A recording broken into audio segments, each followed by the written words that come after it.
The following is brought to you by the Starfleet Podcast Network, SPN, The Spin. I'm not worried about the first guy that rode a bull. I'm worried about the second guy. I mean, who looks at that and says, it's a good idea. I'm going to do that too.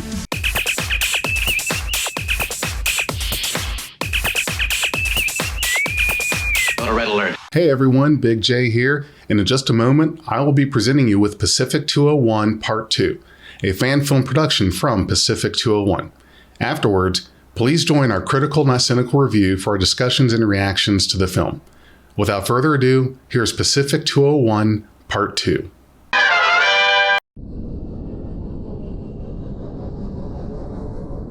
I can't detect the Pacific on their assigned heading. They must have deviated. We have to assume they're operating off course, or at least without a subspace signal. Or not operating at all. I won't have any of that talk.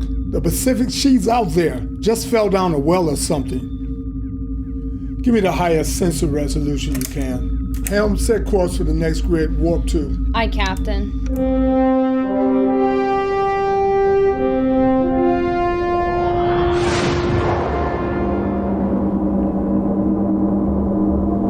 This is Captain Isaac Demir. I hereby accept your commander's offer of emergency assistance, conditionally upon the amicable settlement of terms. If your commander ensures the safe return of my crew to Federation space, I'm certain that it will greatly improve the relations between our peoples and open the door to new diplomatic possibilities in the future. You endorse the captain's decision to accept aid from the Romulans? I supported the captain's decision to accept what we had to believe was a genuine offer of humanitarian assistance. From an enemy vessel? We are not at war with the Romulans, and the belief that we are put my ship in jeopardy and fostered division among my crew. What jeopardized the mission was the captain sharing classified information with your crew. A decision that would inspire criminal conspiracy on your ship. You manufactured an entire mission under suspect pretenses. Respectfully, what did you expect? You seem to support the notion that Starfleet was involved in a conspiracy.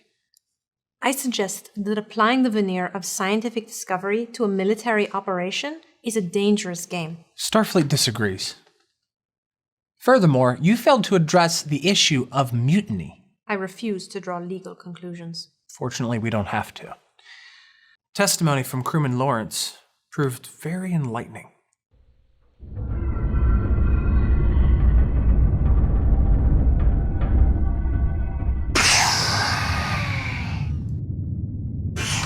What's happening? Jeff found out that our science consultant is hiding classified sensor logs. The captain's in on it too. Not to mention the Admiralty for coming up with this whole mission in the first place. Look, you don't have to sell me on this Romulan collusion theory. This all does feel like a treaty-friendly way of smuggling the Pacific to the Romulans. I mean, if we're looking for a motivation. If someone from Starfleet were going to do it, this would be the way to do it. And if so... We have to do something. Well, yeah, I was going to say, if this is actually happening, they're going to kill all the witnesses. We literally only have hours before that starts to happen. Well, let's hear it. Okay. Everything is based on the tractor beams. We combine tractor beams with the Romulans... No way. Towing won't work. It's not towing. We can't escape the anomaly because the warp drive doesn't work with these gravitational frequencies. But if we could find a reference outside... Okay, yeah, I get it.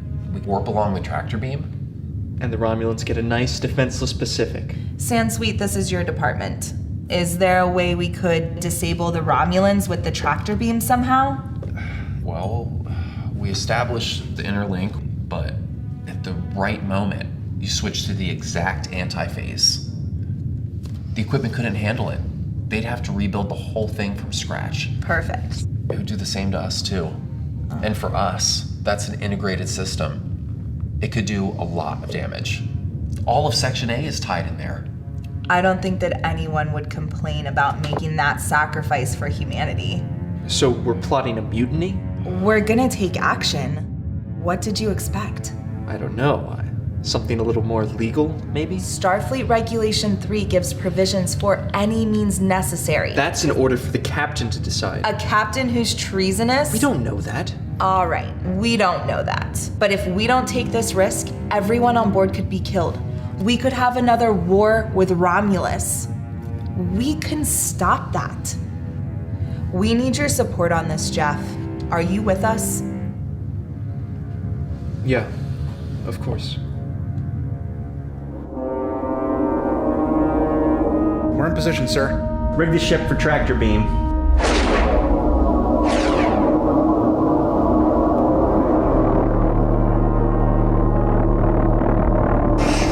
Tractor interlink established. Captain Demir.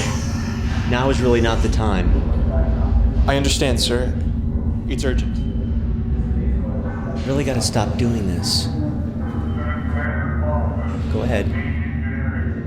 Captain, there's going to be an attempt to sabotage the rescue operation.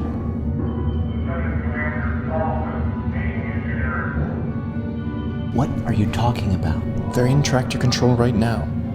They're going to use it to destroy the Romulans. Mr. Lawrence, you're confined to your quarters until further notice. Aye, sir. Commander, Yes, sir. you have the bridge. Hold position and wait for my orders. Sir, we could just put security on I'll handle this myself. You have the bridge. it. Yes, sir. Hold position relative to the Romulans. Give them a standby signal. The captain thought confronting the mutineers himself was the best course of action. He likely was trying to avoid reinforcing the You suspicion. do realize we're discussing a major breach of protocol here. Pacific had personnel aboard who are especially trained to deal with these sorts of situations, and the captain neglected to use them. Tractor beam is activated. Shut it down! We don't have control.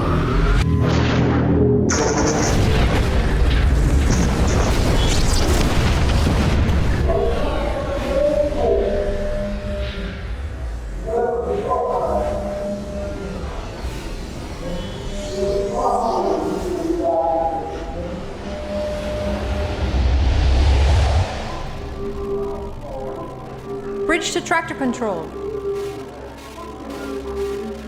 Vendray to Captain Demir.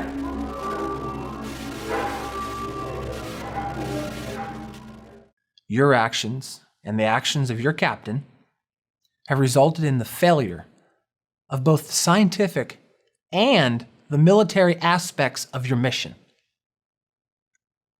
If it were up to me, I'd have you charged with negligence. Starfleet doesn't agree. At this point,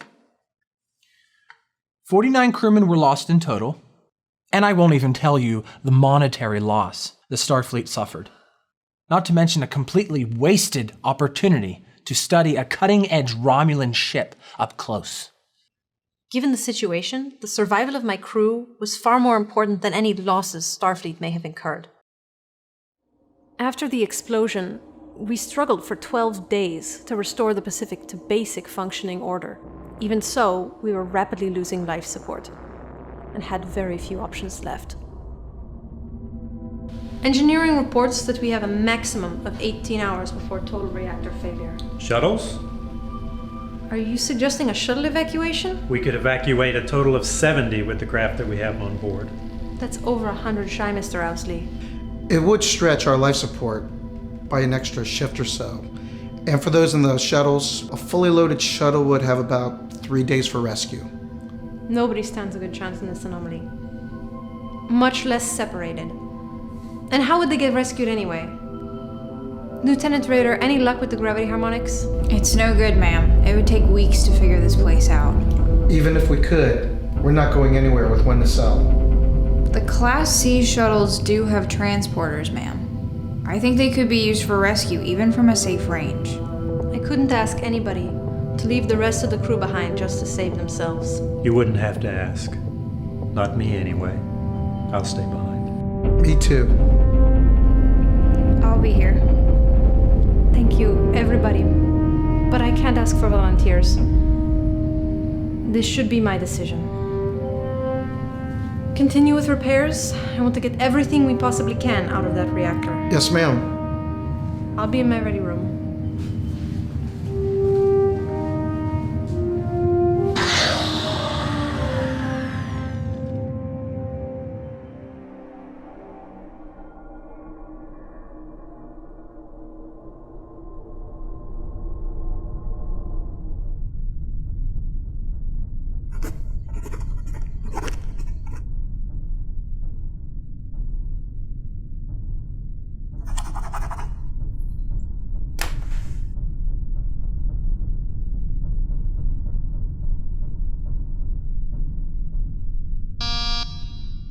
Enter.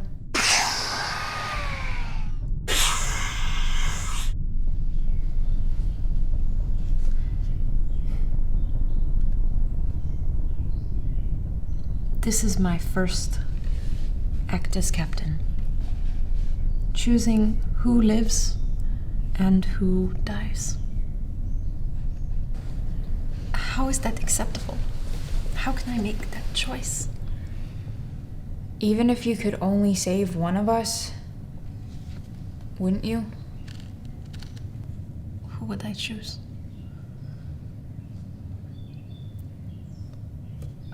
How would I choose?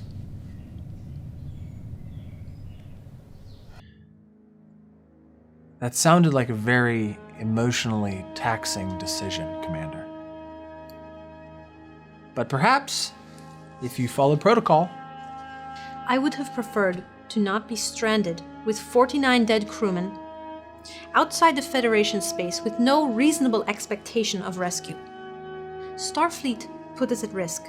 Your clever little secret mission put us at risk. Most of us didn't know the risks. How could we have been prepared? How dare you judge me and my crew from the office that authorized this reckless mission? perhaps it's best if we conclude here. I hope you can understand my frustration. I thought we could salvage some good from this whole incident. But some missions really are lost causes. Thank you for your time, Commander.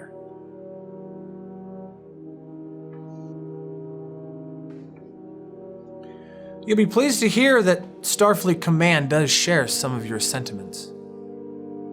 This mission may be the start of an operational overhaul.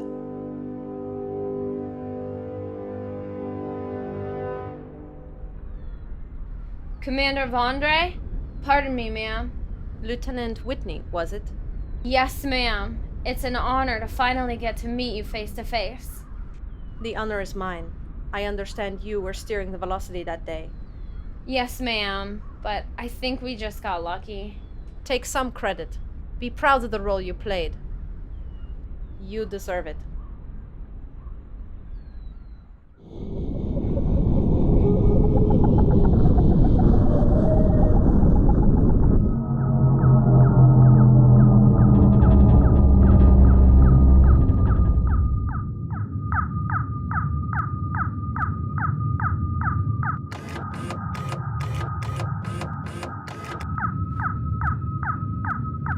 Helm, we're done here. Set course for the next grid.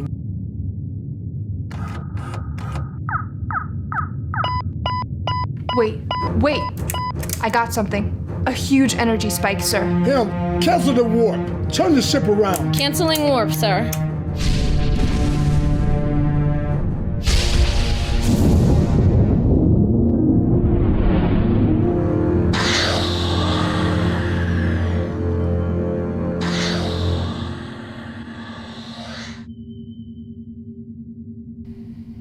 Open the shipwide broadcast.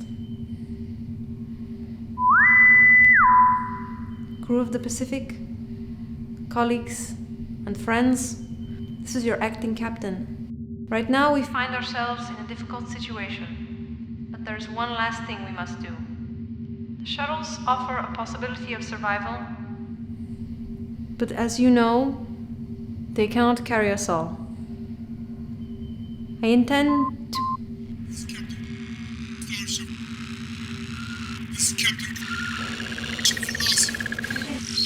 This is Captain Cuevas of the Starship Velocity.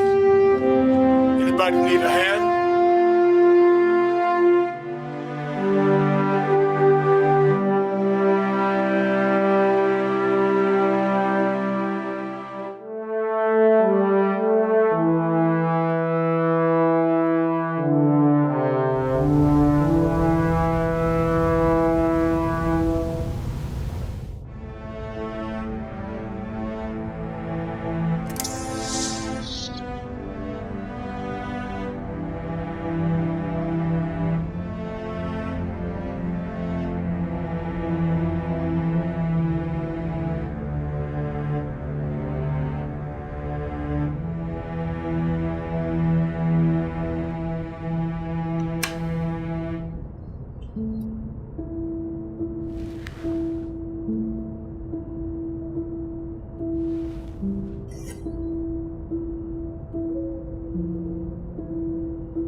Alyssa, I'm at the USPA facility in Virginia, and you won't believe what well, I don't want to spoil it, but meet me at the Rockhold tomorrow at 1800.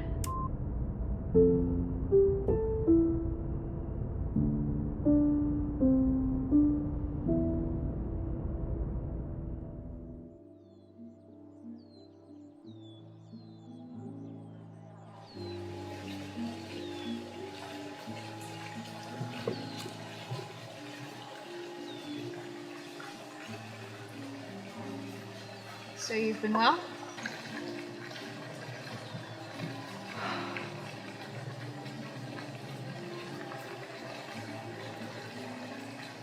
I can't stop thinking about it. I know. But you know, we made some really incredible discoveries out there. Things that we would have never thought. People died. Lucy, people died out there. And I was about to make myself responsible for dozens more. Because we had to go out and play Explorer. It's more than just pretend, Elisa. We found a completely new civilization out there. Ruins and rocks. And now it's not even that. Remember those inscriptions that we found? Yes. I don't know who they are, but from one of my scans... Just look. Well, this can't be. This is a translation. Read it.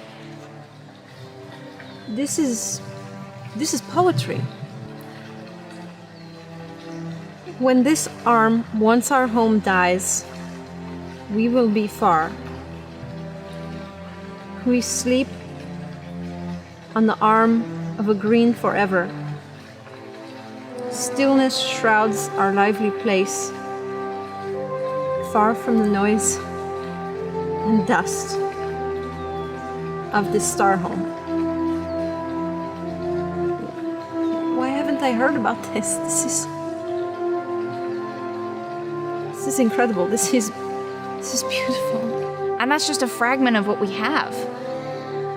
They think there might be a way to find out where these people have gone. That what we found was just a guidepost. This isn't the end. This is...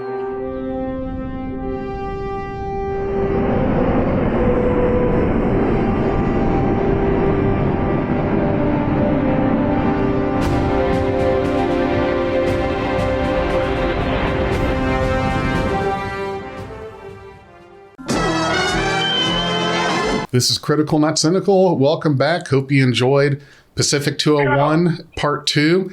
So we're going to talk about that film and just open up with you guys. I really need to know what their budget was on this or how much they spend. It is spectacular. It is not often that you see production value so high.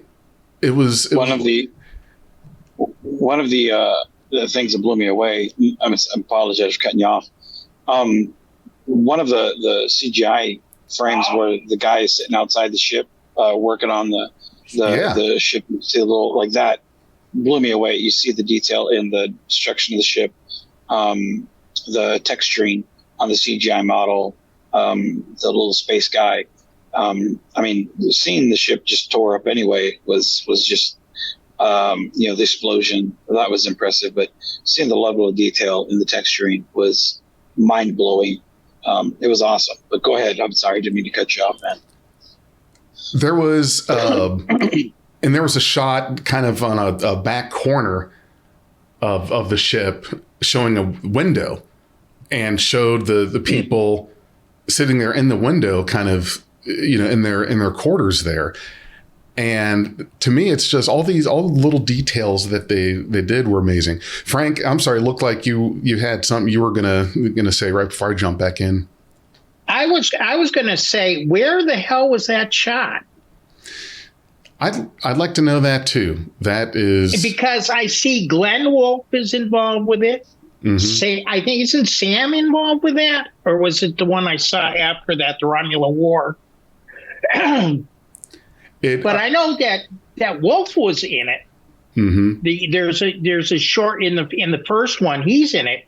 So I'm sitting there, and Gabe Argos played the captain. I know he's been down at the neutral zone, and he's supported down there. He, as a matter of fact, did a walk-on for Farragut. So I'm trying to figure out exactly where they shot that. Because they don't give you anything in the credits. Yeah, I'd like to know that too, because their location was very impressive too. Backgrounds, location, all of it. The one thing, and I'm going to do something that I don't do that often, jumping right into the critique that I've got, is the ship that was on the rescue mission. I don't know if I quite caught the name. I think it was Victory. Velocity, no, I think. Velocity. Okay. Yeah. That little quick barrel roll back over reverse. Yeah. I mean, that kind of took me out. I thought that's not happening. Maybe in a fighter or shuttlecraft if you get fancy, but not something any size starship would do. And I thought that was, for everything that was so realistic in this film and so top notch, that was, they should have not done that. And I'm not saying that completely ruins it, but it's like everything. Oh, you were right there. Every little piece of the entire thing was spectacular. But why'd you do that? Am I nitpicking too much? No, I don't think you are. Like that again, for you can call it a gripe or nitpick or whatever. The way I see it is, if you're looking that far into the film and that's your only gripe, I think you did something pretty good. For me, I agree. I sat there when I saw that. I was like, I don't like that part. Everything else in the film I felt was great. And again, I'm not trying to be one of those, hey, if we review it, it's automatically great. There are things that you can gripe about films. I just think this isn't a film that you can generally gripe about it. It's a great film. But that is something that, that's not the way a starship would act. Two, I don't think it's a way a good sized starship would act, even if it's on a smaller scale. Even a runabout, I don't think would act that way. It's just not the way the physics of a starship would operate. Let's put it this way: if you really want to put it that way, guys, the way they depict the starships in Star Trek and Star Wars and Battlestar Galactica, that's not how they actually work. Oh yeah. Oh, we get that. Yeah. Always meeting face to face, head on. Yeah. Well, not only that, but the maneuverability. I mean, the phasers and everything are kind of nice and stuff like that, and of course projectiles. But you're more likely to have a space battle where you're throwing rocks at the other ship to hit it with velocity to knock a hole in it more than anything else. But I mean, that's just a pure thing. I always go back to this because I think it's more true to life than, our fantasy, not fantasy, but our reality is I go back to something like The Expanse. And if you've seen The Expanse, I couldn't get into that one. Yeah, you got to get through the first. Yeah, you have to get through the first season. But once you get through there and you look at it and see how the ships actually operate and how things are, it's more plausible that that's where we're going to be in 200 years and not, further out. Yeah, and I'm not against nimble ships. Look at the Defiant. I mean, that ship you couldn't hardly touch because it was on doing this stuff and all that. So yeah, I'm totally for it. That was just a little much, little ridiculous. Yeah, because of the fact that you don't have any air. I mean, ships are acting like they're flying through the air. Yeah. And you don't have any air. You're in a vacuum. Well, if the thing about it is like if you had like take Jose Cepeda, like his films, I think a segment like that would have looked just fine in a Jose film, because for him, he kind of lets loose the restrictions of the elements that Star Trek puts on us, the restrictions that we do, and he kind of lets loose that type of canon. And he's like, it's fine. Let's just tell a good story, and however it looks is how it looks. But when you compare that one shot to the rest of the CGI and how slow-mo it kind of looks, and how the realism of it, and then you compare that shot to the rest of it, it doesn't quite compare. So I agree. Apples and oranges, apples to apples. It's just like it doesn't quite compare. So it's that sore thumb that sticks out. It would have looked just fine if it was in different context, but when it's compared to itself, like I said, the one shot where the texture, you're looking at the close of the ship, and like Jefferson brought up the people eating, and you can see them in their quarters, and the CGI guy fixing the outside of the ship, or in another shot where the ship's exploding because the tractor beams getting all fucked up from the Romulan. It's like you compare that to those shots, and it's just like something's off. And the human eye is meant to. I mean, we naturally look at something, and if something's off, we pick it out pretty easy. That's why modern AI images. Depending on what date somebody watches this review, modern AI images, that's we pick it out and we're like, something looks off about it, whether it's the 6 fingers on the hand that we're like, oh, nope, doesn't look right. Or the weird smiling on the faces or look on the faces. We look at it and we're like, this, yeah, exactly. Yeah. That's exactly the smile. Yeah, it just doesn't look right. It's like the music video "Black Hole Sun." It looks disturbing to us. We're meant to pick out those things that look odd, and that's what that CGI effect looked. But the thing that I really enjoyed about this film, I like the fact that the captain went down there, and we always talk about Frank, you and I. We've been talking about this for years. And Jefferson, you and I touched about this, I think, last week. Every film tries to do their version of Kirk, their science officer, Vulcan science officer, and their cranky doctor. Everyone tries to do their version of that and fail. I love the fact that in part 2, he tries to do a Captain Kirk and go down and fix it, the problem, and bitch gets blown up.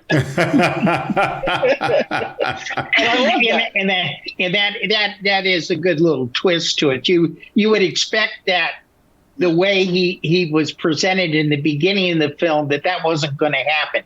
Yeah, that he was going to survive the whole thing. But then you kind of get a clue out of it. Because if the captain was the one who was responsible for the whole thing, why would Starfleet have her butt on the chair and not his? Right. So if you think about it, in the beginning, you might say, well, is she the captain? And then she's a commander. And then you see the captain when she starts talking about it. So in the back of your mind, you going back to next week is, okay, how come she's here and not the captain? Yeah. Well, and that's the thing. Like the thing that I like about this film is it has a lot of open-ended. It has so much room for interpretation. Like you can look at this and go, there was no sabotage, there was no super high up involvement from anything. This is just an early organization that hasn't learned from any mistakes, and this is the first one. And you can look at that and go, that's very valid. And you can look at this and go, no, there's so much sabotage on this whole thing and double spies and everything and trust nobody. And that's just as valid. Both. And then all the shades of gray in between. And those are just as valid as both the black and white arguments. Because the captain is always acting a little suspicious in my book.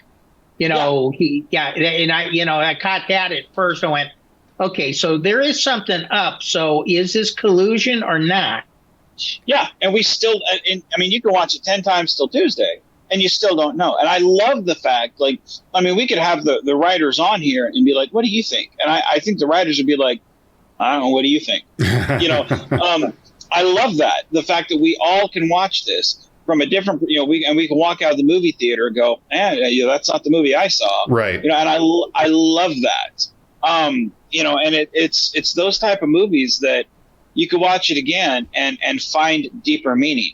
And the fact that, like, at the end of the movie, the fact that they found a civilization, I really thought that lady with the glasses, I was about to be like, bitch, gonna get you. She's gonna get you. She's gonna poison your lemonade there. She's gonna, and I thought there's gonna be plenty of ears underneath the, when she moves glasses, plenty of ears, A double cross. None of that.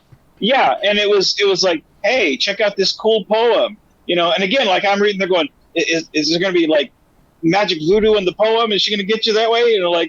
But it wasn't. It was, hey, this is the heart of Star Trek, and all those deaths were, we found a new civilization, and this was, it may not make you feel good, but those deaths, the price, this was the cost of it, and it is kind of worth it, because it's like, how many people died on the wagon trail? How many people died for, to come across to discover America? How many people died, to settle, early civilization? It's like, people die when we discover How many died discovering flight? Yeah. No, exactly. Yeah, exactly. It's like, whenever we have new discoveries, a lot of the time there are always sacrifices. And that's, it's not always pleasant, but it's sometimes the cost. And that's, we're watching the story here from a point of view of sabotage and conspiracy and all this, and then all of a sudden the ending pulls out, and we're like, no, here's the story. Discovery, space, the final frontier. And it's like, man, if that's not Star Trek, man. Yeah. And again, you can still watch it and go, well, there's still so much story there, possibly, and you want to see that continue. That's like a line that I wrote when we were doing Haunted, and as I walk down the bridge and I'm walking around, I say, man has always, or to the effect that, since the days of pioneers, they've gone over that mountain. Some of them don't come back, but we still go over that mountain because that's how we're made. Those who stay behind are not the explorers, but take a look at the people that are explorers that continue forward. If it hadn't been for the adventurers, you wouldn't have had, the beginning of the colonization. There's a good science fiction book. It was a short story that I read years ago, where the end of it was the fact that they were talking about this generation ship that was going, and everybody was saying how crazy. The two guys were in a bar with the bartender and everything else. And the way it sounds, you're on Earth, and they're just saying you shouldn't take these risks. At the end, the guy just throws the glass up in the air and it spins around the moon. And it's just the fact that we're here in the moon. They said you couldn't go there, but now we're sending out another ship. So you're always going to have that, if we don't kill each other, we have that hop, skip, and a jump.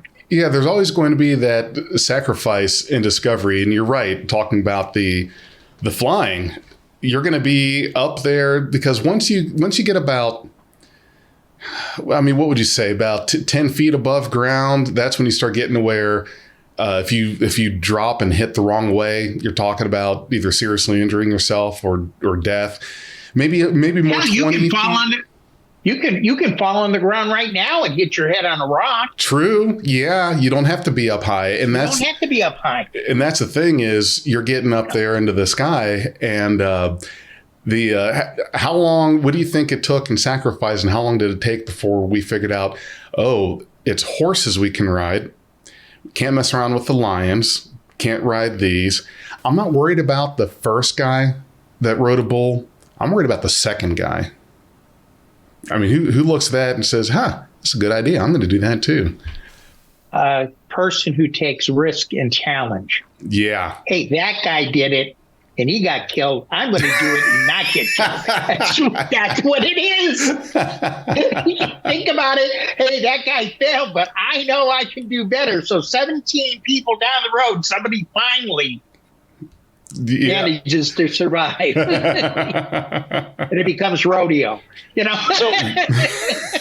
So here's a question that I want to pose for you guys. What do you think happened to the guy who reported the espionage? What do you think happened to him? Because the last we see of him, he's just kind of chilling out and in his quarters. The captain sends him off, and that's the last we hear of him. He's kind of engaging in all this conspiracy BS, but that's the last we see of him. We don't see any. There's no conclusion to his storyline, and I kind of was like, man, what happened to him? Because in a sense, he's kind of the catalyst for, hey, Captain, you're dead. Hey, friends, you're dead. Hey, ship, you're crippled. I mean, it's not his fault, but in a sense, it's like, I mean, a lot of that has to weigh on his heart. But there's no conclusion to his story. What do you think happened to him? Well, didn't he immediately go straight to the captain and reveal what they were planning? He did. He did. Right. The last we saw him, he was in the captain said he confined him to quarters, and that's the last we saw him. But we see. I think she's talking to the crew like, "Hey guys, we're gonna abandon. Here's who I'm gonna abandon the ship. To." And then the other ship, the Velocity, comes up. Is like, "Hey guys, party time." But that's the last we see him is there. But we never get a conclusion. Yes, we do know he survives. No, we know he survives, but because they said because of his testimony, we know this, and this. Right. So he's already talked to Starfleet. So he's probably now on another assignment, or he's probably, even part of the crew, or he might have transferred. But he did have that pivotal role of bringing some of this information to the security office, and they, briefed him and stuff like that. So he told the story. So he's still part of that, integral part of the story. We just don't see him physically. I think in the confines of a 20-minute fan film that you're not going to always get that follow-up, on certain characters. And when something like that happens, I get what you're saying. However, I felt like, okay, he alerted the captain. That's great. He's going to the brig, get dealt with later. All right. That was all I needed to see. I didn't think that there was any, if they had done that, I think that would have added to would have presented a criticism that I had on the first one. And Frank Vance and I talked about part one last week, and one of the main criticism that I had was the pacing of that one. I felt like you could have taken some out of that, just because there were some points where I just felt like, this is in part one. There were a few things where I just thought this is going on just a little more than it should, and I didn't feel that way with part two. Yeah, I for me, the part one, I liked that it was about the conspiracy, the who do we believe, who do we not. To me, I felt like that was kind of dropped after. I don't know. I really wish there was a little bit more resolution with that aspect of it, because it really. I don't know. Like, it was such a good. It built such a world that I'm like, man, I wish there was a part three. I really would like to have known, like, what happened to these characters, what happened to them. Because again, you had, he was such an integral part of the first one, and with the second one, even though it was vital what he did, he didn't get much to do, and I felt like, man, that's an important piece. Like, you did the right thing, but you fucked up a lot of shit. Captain's death is on your hands. The crewman's death. I mean, how would he feel? And I think that right there would have been at least a good 5 minute, at least a scene amongst itself, maybe with the captain going like, "Hey, I'm about to order some people to his death. You have guilt. I'm gonna have, like, you both have shared guilt." Like, I think that would have been a great scene in itself. Or maybe once you get back to Earth, like, having that shared guilt of, like, all these people's lives on your hands. Like, I mean, I don't know. I think some type of resolution would have been nice, especially in the first one. It was I did not like him in the first one. I thought, man, you're kind of running your mouth. And then in the second one, it was just like, where'd you go? Even though, the captain's like, all right, go to your quarters, get away from me. now I'm going to go have a great death, I don't know. That's just, to me, that and that's not a gripe. It's not, because I agree with you on pacing, and maybe if they took my route of hey, add this in, maybe it would have slowed the film down. My films have the tendency to kind of be slow paced that way, because I agree with you. The pacing of this film was great, and I don't think either film was slow for me. I think both films needed to be exactly what they wanted. The first one was a conspiracy. The second one was, how do we deal with this? And it's we're Gilligan's Island except in space, and we're fucked. What do we do? So I feel like both films needed to be exactly what they needed to be, no more, no less. So for me, I don't have any gripe on pacing for either one. So maybe if they had added what I kind of personally wanted to see, it would have been, man, this film needs 5 minutes cut. What I mean? So. I mean, for me, I wish they had a few scenes of what was technically going on the Romulan vessel. I think, to me, to have a little bit more insight, back and forth, and put a little bit of a little bit more suspense in it, and key it up even more as to, hey, is this really a conspiracy or not? Because they're sending things back and forth to the captain and have a little bit of interaction. But then again, I like to see a little bit more alien interaction, especially if it's Romulan. If it was Klingon, I could care less. Sorry, guys. I'm a Romulan. I always will be a Romulan. And, it's something we talked about. Calls me a Packlid. Well, it's something we talked about last week. Like, everybody always does the Klingons. Yep. And I don't give two shits about Klingons. It's more interesting to see the Romulans show up. Just because it's like they're not used as much, So here, to see the Romulans show up, especially where it's time era appropriate, it's great. And I love the ships that they have, because I was not a fan of seeing the Romulans in Enterprise, those ships, because even though I liked how they looked, the green bird of prey, TOS looking bird of prey. They were awesome. No, they looked good, but I don't feel like they were appropriate for that era. No, they probably should have been a little bit more clunkier. Yeah. No, and the thing is, like, you can't go from, hey, we've got these green-looking birds of prey, which feel very TNG-like because they're green, and then we go to the gray with the bird at the bottom. I mean, you look at the design: green bird of prey, gray with the bird at the bottom, green. Geodagerous class, that it sticks out. Oh, yeah, talking about the Derridix. Yeah, I can't pronounce it, and I know I'm going to get chewed up in the comments, and people are like, "You fat fuck, you don't know what you're talking about." My favorite class, though, is the Valdor. The Valdor is nice. I love the Valdor. Which one's Valdor? That's the one that's got the outswept wings. That's what was that, Nemesis? That was Nemesis in the Battle of the Basin Rift.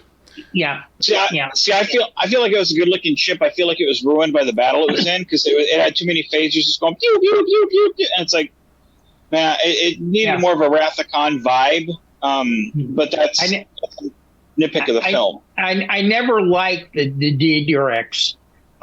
They just seemed too big and too bulky for me. They were huge. I wish they had been. Yeah, they were huge. You could put to me, a Galaxy-class starship inside the open space. Yeah. In those ships.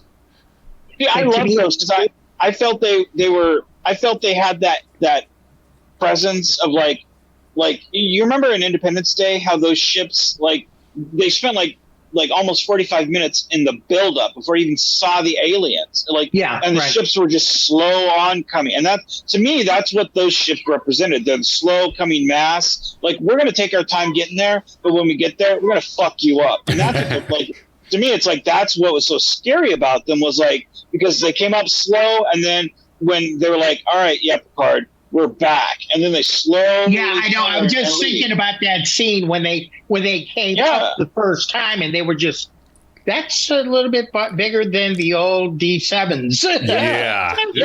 I mean, they had presence to them. You know, I'm a huge fan of those. You know, just because and the fact that they have that openness to them, like to me, it's like they're so different than most. They're visually different. You know, but going back to what I was saying before, like when you go to the Enterprise era and then TOS era and then Next Gen, like it's just color-wise, it looks nothing like what it should. So seeing this, to me, this was a great visual for the Romulan ship. I thought, oh, this looks very dumbed down for a Romulan ship, and I liked this approach as opposed to something that looked like it could fit in the 24th century. You know. Yeah. I really liked it. I liked it a lot. And the fact that we don't get to see the Romulans a lot. Something that I thought would have been kind of cool, and again, this is something that would probably ruin the film if they had done it. I think we saw one visual of us on the Romulan bridge. Yes. I think it would have been cool if they had just like pressed a button and said, we're receiving the secret communication or something like that. Or something like that. Or you know, it's piggybacked on, we've got the communication is piggybacked on this or something like that. And that, like something that would have said like, oh shit, who is it? Because then we still wouldn't have known like who it was. Was it the captain? Was it the crew members? Was it the lady with the glasses with the fucked up poem? Like who like, you know, to me it just would have been like, that would have added to a mystery. But again, you wouldn't have gotten everybody can look at the film from several different perspectives. But to me, it would have added the mystery of like, who are you talking about? You know, because again, like, are those crew members who are sabotaging the tractor beam or whatever? Like, are they trying to cover their tracks? Are they trying to destroy it? Like what exactly is going on? Like, to me, it just would have added to a story and the conspiracy. You know, what do you guys think of that? Well, so here's what I want to ask you guys. Because this was something that was bothering me, and it relates to, well, really what you're saying, Vance, and the whole thing. So one of the things that I was asking myself in the first episode here in the second one, unless I missed something, isn't someone here has crossed past the neutral zone? I'm thinking, I'm going to say it's the Romulan ship, because the neutral zone was established by now after the Romulan War. So there's a couple things I had a problem with. One, how's a Romulan ship? What are they even doing there? Two, isn't destroying their ship an act of war? Three, are you telling me the Romulan High Command wouldn't? They're totally. We have no idea what happened. We don't know where the ship was. I don't think I can quite buy that. And now what am I missing? Plausible deniability. Because they weren't. Why were they there? Remind me. See, that's the thing. Why were they there? They were doing some type of. But Romulans have always had this sneaky habit, especially with the cloaks, of coming over into space. And before they had the ability to with tachyons, to be able to find the cloaking, they couldn't detect where they were. Even the Romulans said they couldn't, in Enterprise, in TOS, the Romulan female commander says they can't even detect our cloak. We can't detect our own cloaking. Mm-hmm. So my question has always been, why not? Why don't the Romulans come into the space more if they can't be detected? You're right. So, they probably are. I think that, it's an act of war. And it is an act of war. Yes. I think what Frank said is absolutely true. The plausible deniability. If the Romulans are pissed that you destroyed one of our ships, that's admitting that you were there illegally. If the Romulans say we have no idea why they were there, they were a rogue ship. Yeah, they must have been off course. So we don't know. They had no. I mean, rogue ship or not, even if you had no idea, like it's kind of like you're swimming and you peek your head up above water and you're like, oh shit, I'm on the wrong side of the pool. Okay, but you're not supposed to be there. Get your ass back to your side. Like, you're still in trouble. You're not supposed to be there. And that's the same thing. Hey, if you decloak and you're like, fuck, I'm on Federation space, you're not supposed to be here, my friend. So go back. And the fact that we haven't destroyed your ship is because you're in our good graces. So the fact that you're sitting here saying, hey, we'll help you. Yeah, you may be nice, but we're taking you at your word. They have every right to destroy the Romulan ship because you are on the wrong side of the neutral zone. So if you admit, yeah, they were there on our orders, well, that is an act of war. You're in the wrong. Now, that's assuming you care that you're going to war with Earth. But the fact that you just got out of a heavy war with Earth and all their allies, because it wasn't Starfleet's war with Earth. That was the Earth-Romulan war. And that's actually, I wanted to bring that up. I happened to watch that right after I was watching part 2. I was laying in bed watching it. I'd like to do that next week. Do what? The Romulan War. Oh, do that for next week? Oh, yeah, there's a film called the. Yeah, we ought to. Yeah, it's like an hour and a half.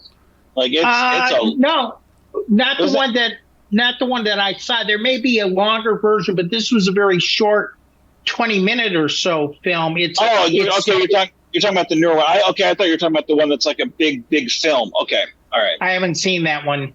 That one. I will send that one to you. And yeah. You have to have How did I miss a Romulan film? Right. February, maybe like Romulan month for us. Yeah, really. It's a great film. But no, the Romulan Wars was the Earth Romulan War. It wasn't a Starfleet thing because Starfleet didn't come into effect until about 10 years after the Earth Romulan War. So, we're assuming the Romulans don't want to be at war with us, and that's why they would, like Frank said, plausible deniability. So again, there's a lot of, like they were saying, there's a lot that could be accomplished by the Romulans helping here and us taking that hand and that friendly hand of gesture. But then again, the other ones were right by saying, yeah, but there's a lot of, do we want to trust these people? Should we trust these people? They could kill us here and make away with our ship. Like, there's a lot of reason to distrust these people who just got done attacking your home planet a couple of years ago. Like, there's both sides of the argument. Neither side's wrong, but it's how much of today's society could be locked up in the same thing. You see, if you go into, and I'm not going to get into a long dissertation on it because I could speak for hours, but if you go into the actual Romulan culture and do some more research into it, if you go to footferret.com/Rihansu, you'll find the stuff that I, saved many years ago. And it's got all that type of stuff with their belief systems there and stuff like that. And you'll see that the culture is based more on the Roman type of culture, where the Klingons are more the battle racing, and there's more cunning in Romulan culture. So something like this makes sense for them to come into an area like this. Humanitarian. As a matter of fact, I think there's quite a few times in Star Trek where the Romulans have been on a humanitarian mission. Right, quote unquote. Yeah. For anyone listening to this, not watching the video, there's big rabbit ears we're putting around the humanitarian mission that Romulans are doing. That's right. I think you're right. What you guys are saying makes sense on the whole plausible deniability part. Well, with that being said, I do think that on the Starfleet side, that there was a lot of they were risking another big confrontation with the Romulans or war just from what they were doing. Let's say that Romulus didn't sell out that ship. Things could have been a lot uglier than they were. But to have an adversary, you couldn't use you could have used the Klingons. You could have used the Romulans. Really, there was at this time period, those are the two main antagonists to the Federation. But like you guys said before, I'm glad that it was something other than Klingons. Klingons are overdone.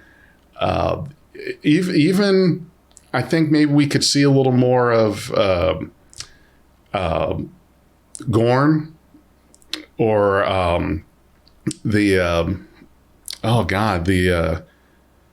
ones that did the web that caught the Tholians. Yeah, Jeez, Tholians. Tholians. Man, Yeah. my brain is just done. it's super late, man. Right, yeah. I have a question for you guys. Okay. Sure. Not that I don't know if you covered this last week and this week, but what do you think of the security guy? The one who is asking all the questions. He's asking her, putting her on the spot. Why did you do this? Why did you do that? Did you have any feelings about that? I think that guy was a fucking double agent, man. Is that? I mean, is Section 31. I mean, I know Section 31 is like overused and everything. I mean, someone sneezes wrong, you think Section 31. I don't trust him as far as I can throw him. I know he says, "Oh, we might use this as a way to fix up future mission." Man, fuck you, dude. You know what you were doing, you piece of crap. I mean, it's to me. I'm sorry. Go ahead. I know they were trying to play it like we've got hidden motivations and we're slimy. To me, it's just I kind of feel like they should have played it a little different, and that's probably my only other second critique. And I strain to use that word. I would have played it a little bit more like Admiral Nechayev or Shelby, Commander Shelby from Best of Both Worlds. Come in, play it very antiseptic, very take the emotion out. Don't make her the back. Like, just play it very by the book. Like, you're playing it like you've got something, but you're not. But you've got something, but you don't play it like that. Just play it very by the book. Mm-hmm. Doing it like that makes it seem like you had like there's several layers there, but you're keeping yourself guarded. But you see, that's exactly how I would have done it. To get that suspense of the layers to find out. Now, this is the way that government agencies and military intelligence actually work. They don't care about the lives lost. Yeah, and they care about the intel. Mm-hmm. Yeah, and see the way this guy played it, it reminded me of like a bad manager at your job. Who's like, why didn't we get those numbers we needed to get? How come we didn't hit that goal we didn't get? What's wrong with your TPS report? Yeah, exactly. And it's one of those things where it's like, I don't take you seriously. Fuck off, dude. Mm-hmm. Like, why don't you come in here and do it? Do it yourself, man. Fuck off. Like, I don't. But she didn't take him serious. That was the key to the thing. Her reactions were perfect for the way he was sitting there, especially when she drilled him and says, "How dare you say this to me after what you guys set us up to?" Mm-hmm. No, and I know that like, for me the character didn't work. The character itself just didn't work. I know at the end, I know at the end that maybe they're trying to justify by saying that this is where Starfleet course corrects on something, but again, to me, it's just the whole thing, that aspect I found myself kind of tuning out, because it's like, I've seen it done better. And that was the only part of the thing where I kind of lost interest. I didn't care for that aspect. I just didn't buy it. Yeah, I didn't see it was as I bought it. I didn't have a problem with it. But it's interesting to see how. That's why I wanted to see what your feelings were. Was that on that? Was that the guy Vance that we were talking about last week that I said that he should not have brought up all this stuff on the bridge? that's the kind of thing that I felt more realistically you would take that to the captain's ready room or something, and not start a whole kerfuffle on the bridge talking about Yeah. That's that guy over there is playing Galaga. Bad leadership. Thought we wouldn't notice stuff like that. I thought you were talking about the debriefing. I thought you were talking about the Starfleet Command debriefing guy. Yeah, the Starfleet. That's what I was talking about. Oh, you're talking about that guy. Okay. Yeah. The one that has the commander, and he's asking her all these questions. I'm sorry. When you said the security guy, I was thinking on the ship. Yeah, and I can see how that happened. Bad Frank. Make sure you. I took it as he was doing his job. Now we're going to hear you're going to agree with Vance. I can see it in your eyes. I just took it as he was doing his job. There wasn't really anything that jumped out at me that said something is wrong with this guy, or he's up to something, or whatever. I just, nothing keyed my spidey sense on him. He just seemed like, yeah, this is what he's doing. This was the issue, and you're gonna have to be a question about it. To me, like, the only thing missing from the guy was him just going like this with his hands. Like, it's like, really, dude? Yeah. Like Quigley on Mutiny on the Kane Mutiny. yeah. So I don't.